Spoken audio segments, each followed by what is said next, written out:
بے شک مہینوں کی گنتی اللہ کے نزدیک اللہ کی کتاب میں 12 مہینے ہیں، جس دن اس نے آسمان اور زمین کو پیدا کیا، یعنی اس دن سے اللہ نے 12 مہینے بنائے۔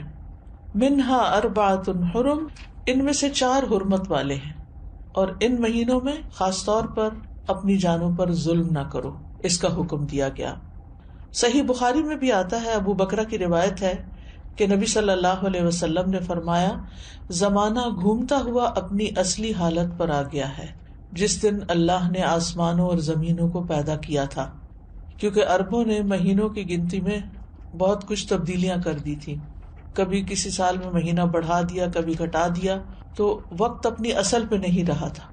لیکن جس سال نبی صلی اللہ علیہ وسلم نے حج کیا، اس موقع پر یہ فرمایا کہ یہ حج اپنے اصلی صحیح وقت پر اور صحیح تاریخ کے مطابق ہوا ہے۔ فرمایا زمانہ گھومتا ہوا اپنی اصلی حالت پر آ گیا ہے جس دن اللہ نے آسمانوں اور زمینوں کو پیدا کیا تھا۔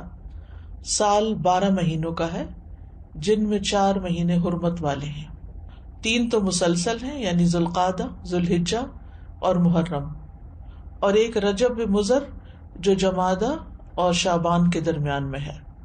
تو یہ 4 مہینے جو ہیں یہ حرمت والے ہیں، اور ان کی حرمت میں سب سے اہم چیز یہ ہے کہ انسان حرام کاموں سے بچے۔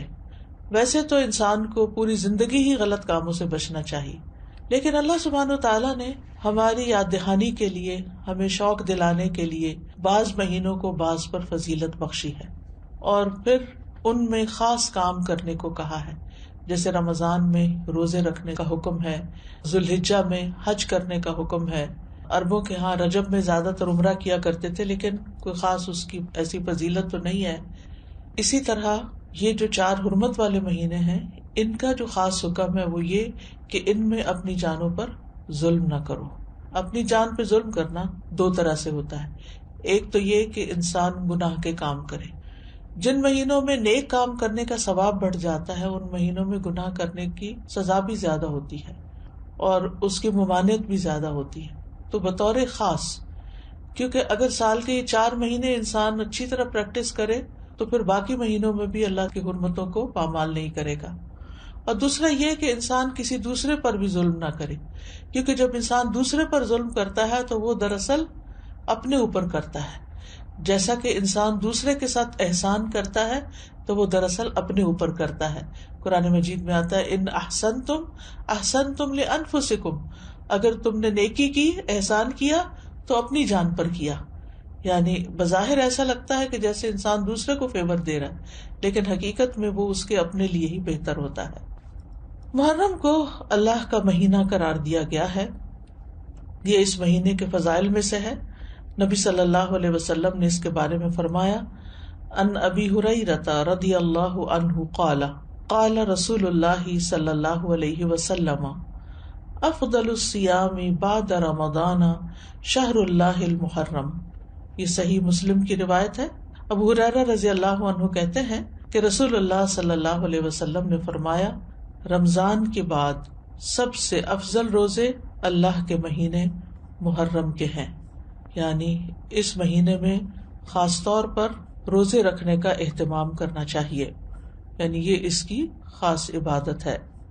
اس مہینے کو شہر اللہ المحرم کہہ کر شرف دیا گیا ہے، یعنی اللہ تعالیٰ نے اس کو اپنی طرف منسوب کیا کہ یہ اللہ کا مہینہ ہے۔ اس سے اس مہینے کے شرف اور فضیلت پر دلیل ملتی ہے۔ اللہ سبحانہ وتعالیٰ اپنی خاص خاص مخلوقات کو اپنی طرف منسوب کرتا ہے، جیسے اللہ سبحانہ وتعالیٰ نے محمد صلی اللہ علیہ وسلم کو، ابراہیم علیہ السلام کو، اسحاق علیہ السلام کو، یعقوب علیہ السلام کو اور دیگر انبیاء کو اپنی عبودیت کی طرف منسوب کیا ہے کہ یہ اللہ کے بندے ہیں، ان کو اپنا بندہ قرار دیا ہے۔ اسی طرح خانہ کعبہ کو اللہ تعالیٰ نے بیت اللہ کہا ہے، اللہ کا گھر۔ اسی طرح قوم سمود کی اونٹنی کو اللہ تعالیٰ نے ناقۃ اللہ کہا، اللہ کی اونٹنی۔ تو جس چیز کو اللہ تعالیٰ اپنی طرف منسوب کرے وہ اس کی خاص عزت اور تشریف کی وجہ سے ہوتا ہے، یعنی اس کی خاص امپورٹنس کی وجہ سے ہوتا ہے۔ اگرچہ حرمت والے مہینے 4 ہیں، لیکن ان 4 میں سے پھر افضل جو ہے وہ محرم ہے۔ حسن بصری رحمت اللہ علیہ کہتے ہیں کہ حرمت کے مہینوں میں سے بھی سب سے افضل مہینہ محرم کا ہے۔ اگر دیکھا جائے تو سال کا آغاز اور اختتام دونوں ہی حرمت والے مہینوں سے ہوتے ہیں۔ حسن بصری کہتے ہیں کہ اللہ نے سال کو حرمت والے مہینے سے شروع کیا، یعنی محرم سے شروع کیا، اور سال کا اختتام بھی حرمت والے مہینے کے ساتھ کیا، یعنی ذوالحجہ کے ساتھ۔ اور پھر اللہ کے نزدیک ہجری سال میں رمضان کے بعد محرم سے زیادہ اور کوئی مہینہ عظمت والا نہیں۔ تو اس سے آپ اندازہ لگا سکتے ہیں کہ اس مہینے کی کتنی فضیلت ہے۔ اور محرم میں سے بھی پہلے 10 دن زیادہ فضیلت کے ہیں۔ سلف صالحین 3 اشروں کی تعظیم کیا کرتے تھے۔ ابو عثمان نہدی رحمہ اللہ کہتے ہیں کہ سلف صالحین 3 اشروں کی تعظیم کرتے تھے: رمضان کے آخری 10 دن، ذوالحجہ کے پہلے 10 دن اور ماہ محرم کے پہلے 10 دن۔ یعنی یہ 3 جیسے دھاکے جن کو کہتے ہیں، یعنی 10 دن پر مشتمل دن، یہ باقی دنوں کی نسبت زیادہ اہمیت کے حامل ہیں۔ حرمت والے مہینوں میں خاص طور پر ظلم کی ممانعت ہے۔ اللہ سبحانہ وتعالیٰ نے ان مہینوں میں جان پر ظلم کرنے سے منع کیا، فرمایا فَلَا تَظْلِمُوا فِيهِنَّ أَنفُسَكُمْ، لہذا ان مہینوں میں خاص طور پر اس چیز کا اہتمام کرنا ضروری ہے۔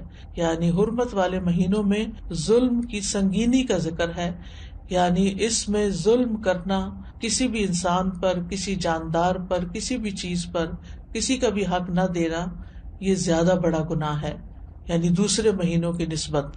اگرچہ سارا سال ہی منع ہے، ہر حال میں ظلم سنگین ہوتا ہے، لیکن ان مہینوں میں بطور خاص منع کیا گیا ہے۔